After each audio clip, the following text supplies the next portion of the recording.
हम आते हैं कॉन्ट्रास्ट या problem setting introduction, a type of introduction where we open with two opposing views और अ प्रॉब्लम वर्सेस थ्योरी। मतलब जहां पर we need to start the introduction by putting two sides on the table, जैसे कि positivism versus interpretivism वाले questions या functionalism versus conflict, ये जो theoretical debates हैं, या फिर religion versus science, इस तरह के questions में ये स्टार्टिंग में हम कॉन्ट्रास्ट वाला इंट्रोडक्शन दे सकते हैं. It is useful for both 10 marks and 20 marks question, but in case of 20 marks question it is more suitable because here we need to expand both sides of the discussion. It also signals critical thinking. It is key for higher marks in evaluate or examine type questions, where examiner is looking for balance plus judgment.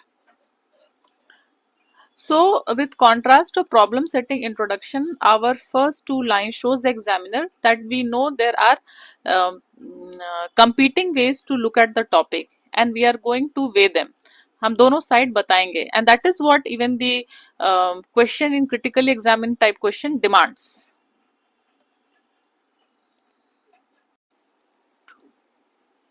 So now we come to example from 2025 paper. Question है, does the structural functionalist perspective on social stratification promote a status quo? Give reasons for your answer. तो यहाँ पे अगर आप contrast between theories का question है ये, क्योंकि स्ट्रक्चरल फंक्शंस पर्सपेक्टिव यहाँ पे लिखा है और इम्प्लाइड है कि आप इसको कंपेयर करेंगे कॉन्फ्लिक्ट थ्योरीज से. तो यहाँ पे अगर ऐसा इंट्रोडक्शन आप कॉन्ट्रास्ट वाला इंट्रोडक्शन देते हैं, जैसे कि while Davis and Moore argued that stratification ensures efficiency and merit based role allocation, critics और यहाँ पे आप कॉन्फ्लिक्ट थ्योरीज या मार्क्सिस्ट लिख सकते हैं, argue that this view legitimises inequality and reinforces status quo. तो जैसे ही आपने ऐसा इंट्रोडक्शन दिया, you have put the two camps, that is functionalist versus the conflict theorist, right in the opening. And now the examiner immediately is able to understand that you are going to compare both of these in the remaining part of your answer, in the body of your answer. Also, you have cited names of the theorists, that is Davis and Moore. And you have also mentioned conflict theorist. Matlab you are going to talk about Marxist view in the rest of your answer. So this is signaling the sociological grounding to this question. Plus आपसे पूछा जा रहा है give reasons for your answer. तो एक तरह से आप इसको क्वेश्चन को एग्जामिन करने वाले हैं, इस स्टेटमेंट को एग्जामिन करने वाले हैं अपने आंसर में. ऑल्सो जब आप इस तरह का इंट्रोडक्शन देते हैं तो आपके रेस्ट ऑफ द आंसर में, बॉडी ऑफ द आंसर में जो सब हेडिंग आएगा वो नेचुरली ओपन हो जाता है. जैसे कि ऐसे इंट्रोडक्शन के बाद आप एक स्मूथ ऑर्गेनाइजेशन कर सकते हैं बॉडी में. फंक्शनलिस्ट व्यू आप पहले बता सकते हैं, एफिशिएंसी, मेरिटोक्रेसी, इस पे आप लिख सकते हैं. फिर दूसरा में आप क्रिटिकल जो कॉन्फ्लिक्ट व्यू है जिसमें आप इनइक्वालिटी, स्टेटस को, एक्सप्लॉयटेशन, इसके बारे में आप बता सकते हैं. फिर आप सी में जाके वहां पे उसको एक सिंथेसिस दे सकते हैं, उस पर क्रिटिसिज्म्स दे सकते हैं, सिंथेसिस दे सकते हैं, एक फाइनल बैलेंस्ड कंक्लूजन दे सकते हैं. तो why this works, because introduction में आपने फंक्शनलिज्म वर्सेस कॉन्फ्लिक्ट को एक स्टेज तैयार कर दिया और फिर एक नेचुरल फ्लो में आप बॉडी में आंसर के बॉडी में ये सब चीजें डाल सकते हैं. तो अब हम आते हैं दूसरे एग्जाम्पल पे. ये भी एक कॉन्ट्रास्ट बिटवीन थ्योरीज है 2024 के पेपर से, कि do you think objectivity is an overhyped idea in sociological research, discuss the merits and demerits of non positivist methods. तो यहाँ पे प्रत्यक्ष रूप से तो ऐसे है क्वेश्चन, लेकिन अगर आप इसको इम्प्लाइड समझें तो बेसिकली पॉजिटिविस्ट वर्सेस इंटरप्रेटिविस्ट डिबेट है ये. दो थ्योरीज के, कॉन्ट्रास्टिंग थ्योरीज के बीच में आपको बताना है.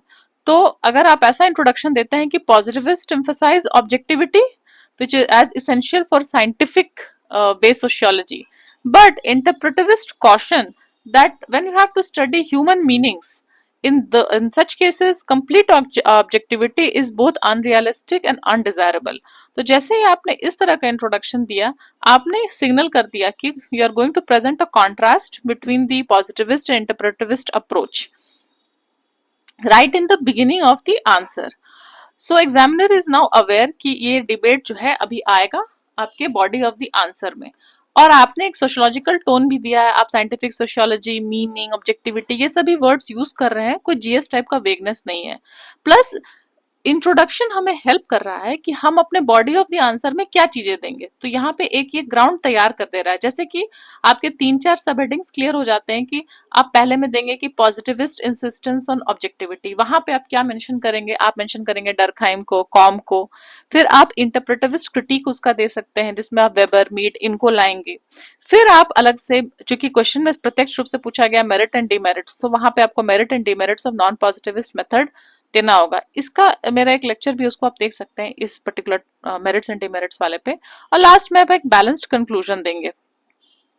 तो इस तरह का क्वेश्चन में जहां पे आपको थ्योरीज के बीच में कॉन्ट्रास्ट है, ये प्रॉब्लम सेटिंग इंट्रोडक्शन जो है, कॉन्ट्रा सेटिंग इंट्रोडक्शन है, ये अच्छा लगेगा, एक लाइवली डिबेट के रूप में नजर आएगा, नहीं ना कि केवल एक फ्लैट ऑब्जेक्टिविटी का अगर आप डेफिनेशन देने लगे या आप डेफिनेशन बेस्ड स्टार्ट करें तो थोड़ा फ्लैट टाइप का आंसर लगता है। लेकिन अगर आप ये डिबेट के साथ स्टार्ट करते हैं तो लाइवली लगता है। और 20 मार्क्स के क्वेश्चन में इन डेप्थ जहां पे आपसे डिमांड है क्वेश्चन की, तो वहां पे ये सूटेबल है। Contrast and problem setting introduction में ये एक तीसरा एग्जाम्पल है 2025 के पेपर से, contrast between roles of various parts of society. तो क्वेश्चन क्या है, how do civil society organisation such as NGOs and self help groups contribute to grass root level social changes, discuss. तो यहाँ पर आप इसको ऐसे भी इंट्रोड्यूस कर सकते हैं इस क्वेश्चन को। ऐसे क्वेश्चन में सिविल सोसाइटी ऑर्गेनाइजेशंस लिखा है, आप सीधे वहां से भी स्टार्ट कर सकते हैं, लेकिन अगर आप इसको एक कॉन्ट्रास्ट वे में भी दे सकते हैं कि while the state remains the primary driver of development, NGOs and self-help groups increasingly play a complementary role in empowering marginalized communities. Yet their impact varies due to funding, scale and accountability issues. तो इस तरह question में प्रत्यक्ष रूप से civil society organisation, NGOs evidently यही लिखा हुआ है, लेकिन ये मतलब जो grass root level social changes हैं ये तो मेजरली गवर्नमेंट का ही काम रहता है। तो इसमें इम्प्लाइड है कि गवर्नमेंट जहां नहीं पहुंच पाता है, जहां नहीं कर पाते हैं, इन सर्टेन सिचुएशंस या फिर कॉम्प्लीमेंट्री वे में कैसे सिविल सोसाइटी ऑर्गेनाइजेशंस उनको सपोर्ट करता है, कॉम्प्लीमेंट करता है। So you are acknowledging the dominant role of the state, so you are setting a base line. तो यहाँ पे क्या आपको बैलेंस नजर आता है कि सिर्फ एनजीओ का आप प्रेज नहीं कर रहे हैं कि एनजीओ ये करते हैं, एनजीओ वो करते हैं, क्योंकि मेजर वर्क जो है, ओनस जो है, रिस्पॉन्सिबिलिटी और करता भी है गवर्नमेंट, गवर्नमेंट के जो आर्म्स है वो करते हैं। फिर आप ये भी बता रहे हैं कि NGOs and self-help groups increasing play a complementary role in empowering marginalized communities. So introducing the alternative actor civil society. पहले आपने acknowledge कर लिया गवर्नमेंट के रोल को और फिर यहाँ पे एक alternative actor को आप इंट्रोड्यूस कर रहे हैं। अब आप यहाँ पे you will highlight the positive contribution जैसे कि एम्पावरमेंट, पार्टिसिपेशन, इंक्लूसिवनेस। एंड जब लास्ट लाइन में आप ये लिखते हैं कि yet their impact varies due to funding, scale and accountability issues, तो यहाँ पे आप लिमिटेशंस का भी स्कोप दे रहे हैं कि उनको भी कंस्ट्रेंट्स होता है। तो आपका ये जो इंट्रोडक्शन है, चूंकि ये चेंज और करंट टाइप का सोशल चेंजेस वाला क्वेश्चन है, तो इसमें अगर आप ये थोड़ा डायनेमिक टाइप का इंट्रोडक्शन देते हैं तो आपका इंट्रोडक्शन डिस्क्रिप्टिव या थोड़ा सा फ्लैट होने की जगह पे डायनेमिक नजर आता है। It sets up a contrast between the state versus NGOs या self help groups. So examiner understands that you are going to present a answer which will be very much balanced. Also यहाँ पे discuss हुआ है, word use हुआ है, तो आप यहाँ पे डिस्कस वर्ड हुआ तो आप सब पार्ट से, जैसे उसके स्ट्रेंथ है, उसके लिमिटेशंस है, वो सब डिस्कस करेंगे। और 20 मार्क का क्वेश्चन है तो ऑफकोर्स ये आपसे डेप्थ एक्सपेक्ट कर रहा है। ऑल्सो आपका क्वेश्चन जीएस टाइप का नहीं है, आप सोशोलॉजिकल नेचर से इसको एग्जामिन करने वाले हैं। So you are using words like empowerment, marginalise communities, तो these are the terms drawn from the subject and आपका जो डेवलपमेंट वाला डिस्कोर्स है उस एंगल में ये आंसर आपका जा रहा है। So it gives a road map. Examiner now aspects from this introduction itself that the body of your answer will cover, पहला कि आप उसको एग्जामिन करेंगे कि स्टेट का रोल ग्रास रूट चेंज में है और कहाँ पे उसके लिमिटेशन है जहां से ये कॉम्प्लीमेंट करना स्टार्ट कर देते हैं। फिर आप एनजीओज और एसएचजी से कॉन्ट्रीब्यूशन देंगे, उनके लिमिटेशंस देंगे, फिर फाइनली आप एक बैलेंस्ड कंक्लूजन पर जाएंगे। तो यहाँ पर भी आप इस तरह का इंट्रोडक्शन को यूज कर सकते हैं।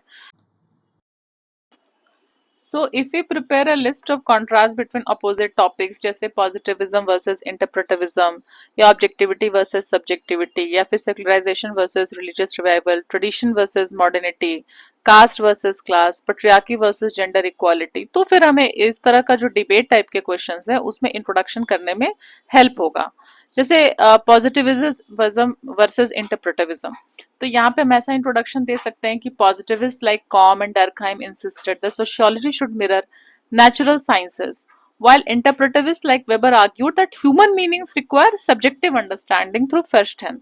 So why does it work? It works because we are setting up the core debate between the two contrasting methodologies right in the beginning of our answer. इसी तरह से ऑब्जेक्टिविटी वर्सेस सब्जेक्टिविटी ये भी आप दे सकते हैं। फिर एक और एग्जांपल ले लेते हैं, जैसे कास्ट वर्सेस क्लास स्ट्रैटिफिकेशन में। So caste traditionally is fix status by birth and ritual purity, whereas class in modern societies organizes inequality through market and occupation.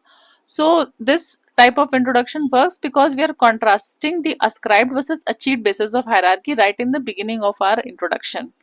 या फिर patriarchy versus gender equality. So, despite women's increasing education, employment, unpaid care work, and wage gaps reveal the persistence of patriarchy in the sexual division of labor. So, ये भी contrast कर रहा है progress versus continuing inequality. तो ऐसे type के questions में अगर आपके पास कुछ कॉन्ट्रास्ट वाले इंट्रोडक्शंस आप तैयार करके रखते हैं तो आपको एग्जाम में हेल्प हो सकता है। अब हम आते हैं quote based introduction. So this is a style of introduction where you begin with a famous line और a quote from a sociologist और अ फिलोसोफर और a thinker which is directly linked to the question. ये thinker heavy questions जैसे कि marks, weber, Durkheim, ये इस तरह के थिंकर्स जो या एक ही क्वेश्चन में बहुत सारे थिंकर्स का आ गया हो या फिर एक ही थिंकर का काफी उसमें पार्ट सब पार्ट्स हो, 20 मार्क्स का क्वेश्चन हो, तो वहां पर आप अगर इस तरह का इंट्रोडक्शन के साथ स्टार्ट करेंगे कि उसका कोई फेमस कोट देंगे उन थिंकर का, तो एक डिफरेंशिएटिंग फैक्टर भी नजर आएगा कि बहुत सारे कैंडिडेट्स डेफिनेशन के साथ या हिस्टोरिकल कॉन्टेक्स्ट के साथ स्टार्ट करेंगे, आपने कोट दिया, लेकिन ख्याल रखना है कि वो कोट बहुत बड़ा लंबा नहीं हो क्योंकि एग्जाम में रिप्रोड्यूस करने में आपको मुश्किल हो सकती है, प्लस इंट्रोडक्शन में पूरा का पूरा कोट ही रह जाएगा, तो आप जुडिशियसली कोट को यूज कर सकते हैं।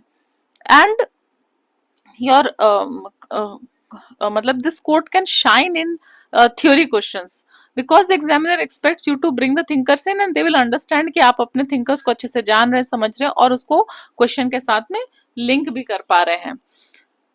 एंड जैसा कि मैंने अभी आपको बताया कि 20 मार्क्स क्वेश्चन में जहाँ पे इन डेप्थ एनालिसिस एक्सपेक्टेड होता है, तो वहां पर एक स्कॉलरली टोन, एक फ्लेयर आपका नजर आएगा जब आप उसको एक कमांड ओवर थिंकर्स, तो आपके एक मेमोरेबल वे में डिफरेंट फ्रॉम द वेरियस जो थाउजेंड्स ऑफ पेपर वो चेक करने वाले हैं जेनरिक आंसर्स के, उससे एक अलग सेट होगा। तो थ्योरी रिलेटेड हैवी थिंग जिसमें बहुत ज्यादा थ्योरी हो, उस टाइप के क्वेश्चन में आप यहाँ पे ये कोट बेस्ड इंट्रोडक्शन को यूज कर सकते हैं। So for thinker heavy questions we can use code based introductions. Now let us take the example from UPSC 2025 paper. The question is, how do theories of Marx, Weber and Durkheim differ in understanding religion? Explain. तो हम इसका introduction इस तरह से दे सकते हैं, पहले उसको देख लेते हैं कि Durkheim wrote religion is society worshipping itself. In contrast Marx called it the opium of the people. तो हमने दोनों के जो कोट्स हैं वो यहाँ पे डाले कॉन्ट्रास्ट देने के लिए। while Weber saw it as a driver of rational capitalism. Each framed religion within their larger theoretical framework.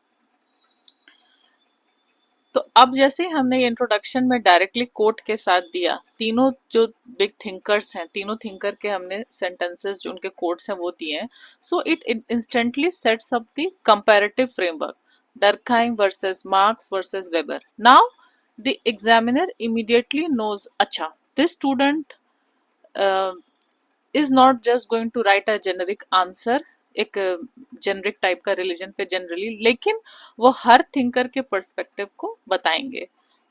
तो स्टार्टिंग में ही आपने ये इंडिकेशन, एक इंटरेस्ट पैदा कर दिया है। So why it works because this is a theory heavy question of course. So quoting thinkers makes our answer sound authoritative in nature. It also prefigures the structure, कि आपके आंसर के body में ये क्या स्ट्रक्चर आने वाला है, कैसे आप प्रेजेंट करने वाले हैं। कि डरखाइम फंक्शनल आप पर्सपेक्टिव बताएंगे पहले, फिर मार्क्स उसको क्रिटिसाइज क्रिटिकल पर्सपेक्टिव बताएंगे, फिर वेबर का इंटरप्रेटिव पर्सपेक्टिव बताएंगे। सो it instantly sets up the comparison using each thinkers voice. अब हम आते हैं एक दूसरे क्वेश्चन पे। इसके पहले वाला जो हमने एग्जाम्पल देखा वो 20 मार्क का था, लेकिन ये दूसरा एग्जाम्पल जो है ये 10 मार्क का है। तो यहाँ पे भी हम कोड बेस्ड इंट्रोडक्शन दे सकते हैं। जैसे ये क्वेश्चन पूछ रहा है, critically explain the salient features of alienation as propounded by Karl Marx. तो एक तो तरीका हो सकता है कि आप एलिनेशन का डेफिनेशन दे दें स्टार्टिंग में ही, कि एलिनेशन मीन सो एंड सो। लेकिन आप उस तरह से भी स्टार्ट कर सकते हैं, लेकिन अगर कहीं कहीं पे बीच में अगर आप कोट बेस्ड इंट्रोडक्शन किसी किसी क्वेश्चन में यूज करेंगे, तो आपका पूरा का जो पूरा का पूरा जो आपका आंसर शीट है एज अ होल, उसमें कहीं कहीं पे अगर आप कोट्स देते हैं तो एक डिफ्रेंसिएशन तो ऑफ कोर्स क्रिएट होता है, जरूर आएगा। हर जगह ना दें, 10 मार्क का क्वेश्चन है, उतना टाइम नहीं रहता है, बिल्कुल सच बात है। लेकिन अगर आपको कुछ कोट्स अच्छे से याद हैं, उसमें कोई आप मिस्टेक नहीं करेंगे, तो वहां पर आप ये दे सकते हैं। जैसे इसका एक इंट्रोडक्शन का एग्जाम्पल देखिए कि marks declared the worker becomes poorer the more wealth he produces, capturing the essence of alienation under capitalism. तो ये एक थोड़ा ड्रामेटिक फ्रेजिंग है, इसीलिए एग्जामिनर को अट्रैक्ट कर सकता है, अटेंशन अट्रैक्ट करना चाहिए। और जो एलिनेशन का डेफिनेशन सभी लोग बताएंगे उससे अलग रहेगा। तो बहुत सारे पेपर चेक करने के बाद अगर आपका ये पेपर में ये ऐसा लिखा हुआ है, तो ऐसा नहीं कि आप वैसे डेफिनेशन नहीं दे सकते हैं, लेकिन ऐसे पुट करने से वो एक अट्रैक्टिव फीचर लगेगा। और ये एक डेप्थ और एक ऑथेंटिसिटी आपके आंसर में लाएगा कि हाँ, इन्होंने कुछ अलग से बताने का प्रयास किया है। So for thinker specific question this could be a very strong way to introduce your answer, because it feels as if you are speaking in that thinker's language.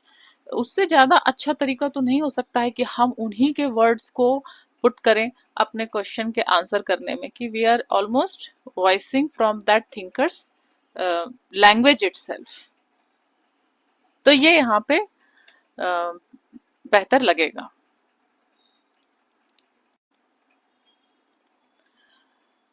तो ये कोड बेस्ड इंट्रोडक्शंस क्यों work करते हैं, क्योंकि जैसा मैंने आपको बताया कि इट इंस्टेंटली एड्स अथॉरिटी।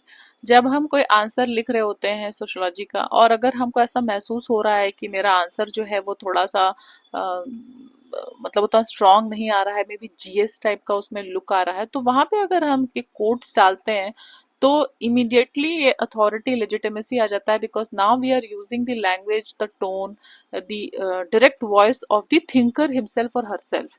और इट शार्पन्स द फोकस, एकदम हम नैरो करके उस पर्टिकुलर टॉपिक पे ले जाके, मान लीजिए आपको रिलीजन पे कहना है, तो रिलीजन पे डायरेक्टली अगर आप यूज करते हैं मार्क्स का कि religion the opium of the people, या फिर एमिल डर्कheim का religion society worshipping itself, so you are sharpening the focus, plus it stands out. Of course ये ज्यादा मेमोरेबल, ज्यादा स्कॉलरली लगता है, और आपके आंसर स्ट्रक्चर को ये प्रीफिगर भी करता है। कि जैसे कि अभी हमने रिलीजन का एग्जाम्पल देखा, तो कोट्स डालने से आपके तीनों परस्पेक्टिव का एक मैप टाइप का क्रिएट हो गया। अब एक बाय एक, वन बाय वन आप उसमें अपने बॉडी में ऑफ द आंसर में इन चीजों को आप डाल सकते हैं। तो अगर आप कुछ कोट्स को रेडी करके रखिएगा, स्पेशली जो इम्पोर्टेंट एंड बिग थिंकर्स, तो ये आपको एग्जामिनेशन कंडीशन में याद करके इसको रखिए। फ्लैश कार्ड जैसा मैं लिख कर, फ्लैश कार्ड खुद से बना भी सकते हैं, या मतलब थिक पेपर होता है फ्लैश कार्ड का, तो उसमें लिखिएगा तो ज़्यादा आसान होता है, उसको आप अपने साथ रखिए। और ये दिमाग में रखिए कि हम इम्पोर्टेंट और थोड़ा अलग भी, जैसे सिमोन डे बीवर का जो मैंने यहाँ पे एग्जांपल दिया, one is not born but rather becomes a woman, ये बहुत अच्छा कोट है और इसको आप जेंडर बेस्ड क्वेश्चंस में एकदम यूज कर सकते हैं और ये आपके आंसर को एक डिफ्रेंसिएशन 100% देगा। कोड्स, हम बचपन में भी ऐसे लिखते थे तो कोड्स डालते थे तो कितना अच्छा लगता था, वो अलग लगता था ना, तो वैसा आप प्लीज कीजिए, ये अच्छा लगेगा। तो अब हम आते हैं अपने final type of introduction which is data based introduction. यहाँ पे we will start our answer with a hard fact और स्टेटिस्टिक फ्रॉम अ सर्वे और रिपोर्ट। हम डेटा हमेशा क्रेडिबल ऑथेंटिक सोर्स से लेंगे, जैसे सेंसस, एनएफएचएस, एनसीआरबी डेटा, जो इंटरनेशनल एजेंसीज हैं उनके डेटा। तो ये हमारे आंसर को राइट इन द बिगिनिंग एक क्रेडिबिलिटी ऑथेंटिसिटी प्रोवाइड करता है। हार्ड एविडेंस हार्ड फैक्ट के साथ हम स्टार्ट करते हैं। ये applied type of question, specially जो पेपर 2 है वहां पे ये हमें बहुत बेनिफिशियल रहेगा। इट विल और अगर आप इंडियन रिपोर्ट्स और इंडियन संबंधित रिपोर्ट्स के साथ में स्टार्ट कीजिएगा तो it will anchor our answer in the Indian context. Paper 1 में भी आप इसको यूज कर सकते हैं, specially when you are trying to link theory with evidence. जैसे अगर आपको पट्रियार्की के बारे में कुछ कहना, you are explaining patriarchy, so if you are quoting data about gender, global gender gap, और उसमें आप इंडिया का भी कॉन्टेक्स्ट दे रहे हैं और फिर उसको आप पट्रियार्की के कॉन्सेप्ट से जोड़ रहे हैं, तो you are trying to show evidence कि हम बस ऐसे ही नहीं कह रहे हैं, हमारे पास इसका प्रूफ है, एविडेंस दे रहे हैं। लेकिन one very important thing is that we have to always anchor our data to a sociological concept, a sociologist, because if we only work with raw stats alone it will look like a GS answer, और ये हमें हमेशा avoid करना है। जितना possible है हम उसको अवॉइड करेंगे। Always we will add start with a sociological frame, then only it will be a complete sociology based answer. Otherwise ये जीएस टाइप का आंसर जैसा लग सकता है, ऐसा लगेगा। So that is a golden rule, always start plus sociological frame, कोई sociological concept, कोई सोशोलॉजिस्ट का नाम, उनका कोट, कुछ ना कुछ आपको वहां पे जोड़ना ही जोड़ना है। एक चीज है कि मैंने पहले थोड़ा कंटेम्प्रेरी रिलेवेंस वाला इंट्रो के बारे में बताया था, तो ये सिमिलर टाइप का आपको लग सकता है, लेकिन कंटेम्प्रेरी रिलेवेंस में ये डिफरेंस है कि you start with a current trend, current news, current issue, कुछ करंट में, और फिर उसको आप आज के सिचुएशन, टुडेज के सिचुएशन में बता रहे हैं, फोकस आपका आज के सिचुएशन के बारे में है, और फिर उसके बाद आप उसको सोशोलॉजिकल थ्योरी से कनेक्ट कर रहे हैं, लिंक कर रहे हैं। जैसे मान लीजिए आप rise of gig worker platforms के बारे में बता रहे हैं, so you are then you will connect, मान लीजिए, to connecting it to the new labour relations in India. Database intro में हमेशा हार्ड स्टेटिस्टिक, हार्ड फैक्ट रहेगा, जैसे कि ILO report states that 60% of workers in India are informal sector, तो ये quantitative evidence है जो हमारे आर्गुमेंट को बैक करने के लिए हम यूज कर रहे हैं। या फिर सेंसस 2011 का डेटा कहता है कि only 22% of women are in workforce, अभी भी यही स्थिति है। So this reflects what persistent patriarchy in Indian society. तो यहाँ पे आप डेटा से चलेंगे और ये अप्लाइड क्वेश्चंस में हमारी बहुत सहायता करने वाला है। तो अगर इसको हम समराइज करें तो कंटेम्प्रेरी रिलेवेंस में आप events, issues, trends and then sociological concept, यहाँ पर numbers, reports, surveys, hard fact and the sociological concept. किसी भी स्थिति में हम सोशोलॉजिकल कॉन्सेप्ट नहीं छोड़ेंगे, वो हम जरूर जोड़ेंगे, तभी जाके हमारा जो आंसर है complete sociological answer, sociological tone language के साथ में लगेगा। अब हम कुछ एग्जांपल्स लेते हैं। ये यूपीएससी 2025 का पेपर ही है और पेपर 2 से ये क्वेश्चन है for database introduction. Topic about social change in India, especially environment plus sustainability. Question क्या है? Is it possible to have sustainable development in India? Is it possible to have sustainable development in India? Cite major environmental issues and suggest a few measures to achieve the sustainability. तो हम मैंने यहाँ पे दो type से दिया है, intro कैसे दे सकते हैं देखते हैं। India ranks 112 out of 166 countries in the UN SDG Index 2023, highlighting the urgent sustainability challenge. फिर उसके बाद हमने गांधी जी का एक फेमस कोट दिया है कि earth provides enough to satisfy every man's need but not every man's greed. ये 20 मार्क्स का क्वेश्चन है। Reminding us that sustainable development must balance economic growth with ecological limits and social justice. या फिर हम ये दूसरा भी ले सकते हैं जहाँ पे ये डेटा के बाद में we have taken Marx Marx want capitalism commodifies both labor and nature, making sustainability not just an ecological but also social imperative. तो ये क्वेश्चन अप्लाइड इन नेचर है क्योंकि हमसे इन्वायरमेंट और सस्टेनेबिलिटी के बारे में पूछा जा रहा है। तो यहाँ पे अगर हम इन्वायरमेंट या सस्टेनेबल डेवलपमेंट क्या होता है अगर वैसे स्टार्ट करते हैं तो डेफिनेशन बेस्ड स्टार्ट देते हैं तो अ, उतना इम्प्रेसिव नहीं लगेगा, बट डेटा देंगे तो डेटा से एक अर्जेंसी आता है। आपके क्वेश्चन में ऐसा लग रहा है कि एक अर्जेंट नीड के क्वेश्चन को आप क्वेश्चन के डिमांड को आप आंसर कर रहे हैं। जब आप स्टैटिस्टिक्स लेते हैं इस तरह से या वर्ल्ड बैंक रिपोर्ट या एसडीजी का जो इंडेक्स का यहाँ पे आप बता रहे हैं तो it gives your answer credibility rooted in fact. Now we can either link to Gandhi ji that is ethical ecological vision, या फिर हम यहाँ पे थिंकर के हिसाब से भी चल सकते हैं, इकोलॉजिकल लिमिट्स इनइक्वालिटी वो बता सकते हैं। So it gives A sociological frame. Now examiner क्या देख रहे हैं? एग्जामिनर देख रहे हैं कि स्टूडेंट जो है उसके पास एक थिंकिंग क्रिटिकल थिंकिंग एबिलिटी आ चुका है जहाँ पे वो ब्लेंड कर पा रहे हैं करंट रिपोर्ट्स को थ्योरी के साथ में। सो यहाँ पे data based introduction best work करता है। It blends the data for credibility with Gandhi's or Marx's sociological insight.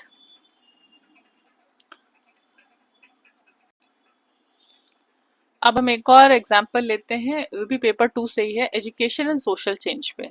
ये चेंज बेस्ड क्वेश्चंस जो हैं इसमें ये अप्लाई टाइप के क्वेश्चंस हैं, इसमें ये डेटा वाला इंट्रोडक्शन अच्छा रहता है। जैसे क्वेश्चन क्या है, educational development is the only panacea for countries all ills and evils. ये स्टेटमेंट दिया गया। अब हमसे कहा जा रहा है critically examine the above statement with reference to NEP 2020, national education policy 2020। सो ऐसा हम एक इंट्रोडक्शन ले सकते हैं कि India's literacy has grown from 18% in 1951 to 77% in 2011। ये रॉ डेटा है।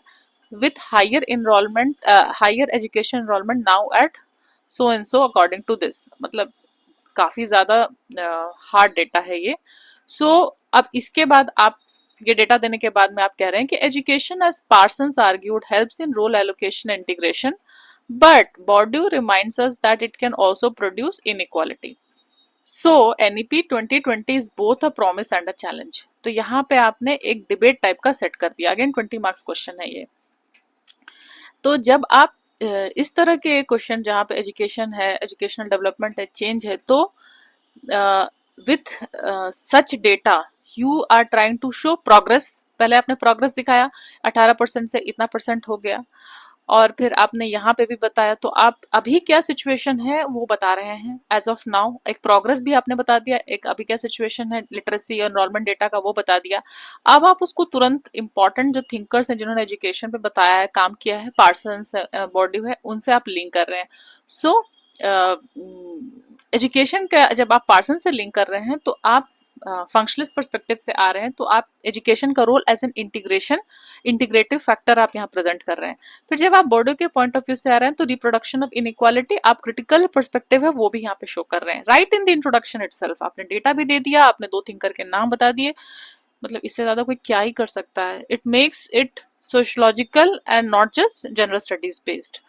अब एनईपी का कॉन्टेक्स्ट है, ये क्वेश्चन में ये बहुत इंपॉर्टेंट है। सो एनईपी 2020 इज द कॉन्टेक्स्ट। इसी के बैकग्राउंड में हमें पूरा आंसर लिखना है।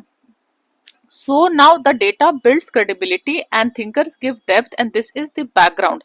अब एग्जामिनर तो समझ गए हैं कि स्टूडेंट को स्टैट्स भी पता है, स्टूडेंट को थिंकर्स भी पता है, सोशियोलॉजिकल थ्योरी भी पता है, और अब बॉडी ऑफ द आंसर में कैसे कैसे आने वाला है कॉन्ट्रास्टिंग वे में वो भी उनको इंडिकेशन हो रहा है। So this data shows ground reality and theory shows a sociological lens, therefore it works here. तो आप अगर डेटा इंपॉर्टेंट टॉपिक्स पे, स्पेशली वैसे टॉपिक्स जो चेंज से रिलेटेड हैं, सोशल चेंज इन इंडिया उससे रिलेटेड है, उस पर डेटा आप कलेक्ट करके रखें, वो आपको एग्जाम में बहुत सहूलियत देगा इंट्रोडक्शन को बिगिन करने में। जैसे कि टॉपिक्स है gender and family, population and demography, education and social change. इस पर जो क्रेडिबल सोर्सेस से डेटा है वो आप लेकर अपने पास उसको संकलित कर लीजिए। जैसे फॉर एग्जांपल यहाँ पे एक एग्जांपल लेते हैं जेंडर एंड फैमिली का कि women spend 299 minutes per day on unpaid domestic labour whereas 97 minutes for men. ये टाइम यूज सर्वे 2019 का डेटा है। और इसको अगर आपका question patriarchy and sexual division of labour से है, खासकर सेक्सुअल डिवीजन ऑफ लेबर से है, तो इस डेटा के साथ में आप इसको शुरू कर सकते हैं। उसी तरह दूसरा एक डेटा है कि median age at marriage for women अब 21.2 ईयर्स है। फिर उसको आप एम एन श्रीनिवास के कॉन्सेप्ट मॉडर्नाइजेशन ऑफ ट्रेडिशन से कनेक्ट कर सकते हैं। उसी तरह पॉपुलेशन एंड डेमोग्राफी में कि अर्बन पॉपुलेशन कहाँ से कहाँ तक बढ़ गया सेंसस के डेटा के हिसाब से है। Now it is projected to be at 40% by 2030 and then you have to connect it to the sociological concept. जैसे यहाँ पे मैंने मेंशन किया Kingsley Davis urbanisation and demographic transition. Then education and social change, ये हमने अभी question में भी डिस्कस किया था। तो इस तरह से आप डेटा को प्रिपेयर करके रखिए and it will be very beneficial while writing your introduction and exam. यहाँ पर मैंने इन 2 स्लाइड्स में समरी दिया हुआ है कि जो 6 टाइप के इंट्रोडक्शन हमने अभी डिस्कस किया कि definition based, contextual, historical, contemporary relevance, contrast, problem setting, quote based and data fact based. इसको कहाँ पर आप यूज कर सकते हैं यहाँ पे मेंशन है। जैसे डेफिनेशन बेस्ड 10 मार्कर्स के लिए बेस्ट होते हैं, कॉन्टेक्चुअल हिस्टोरिकल 20 मार्कर्स प्लस उसमें जहाँ आपको डेप्थ दिखाना है with reference to, especially with reference to जो हिस्टोरिकल कॉन्टेक्स्ट के क्वेश्चन से इमर्जेंस ऑफ सोशियोलॉजी या थिंकर्स का कोई हिस्टोरिकल कॉन्सेप्ट के साथ दिया हुआ है। कंटेम्प्रेरी रेलेवेंस जहाँ पे अप्लाइड टाइप ऑफ क्वेश्चंस हैं, वहाँ पे आपको आज के इशू को सोशियोलॉजिकल इमेजिनेशन के साथ में जोड़ना है। अगर क्वेश्चन डिबेट टाइप का डिमांड कर रहा है, 2 टाइप के अपोजिंग थ्योरीज को इन्वॉल्व कर रहा है क्वेश्चन, तो वहाँ पे आप contrast, problem setting question type के इंट्रोडक्शन से स्टार्ट कर सकते हैं।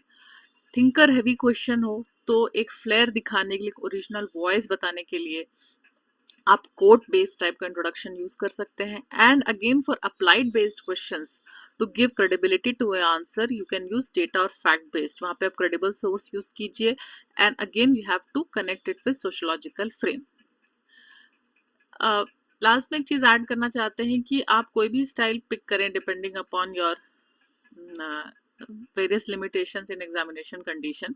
क्वेश्चन का लिमिटेशन है, क्वेश्चन क्या आपसे डिमांड कर रहा है, टाइम का लिमिटेशन है, लेकिन आप उसको शॉर्ट रखिए and always anchor in sociology either in thinker और in concept and match the directive, मतलब क्या क्वेश्चन आपसे डिमांड कर रहा है, क्या आपको कह रहा है करने के लिए। So don't let the introduction eat up your time, क्योंकि आपको रेस्ट अगर 10 मार्क का क्वेश्चन है तो आप बहुत ज़्यादा टाइम के लिए टाइम क्रंच में है। 20 मार्क्स का भी क्वेश्चन है तो इंट्रोडक्शन के बाद एग्जामिनर एक्सपेक्ट कर रहे हैं कि now you will go to the body of the answer और वहाँ पर आप सब डिटेल बताएंगे।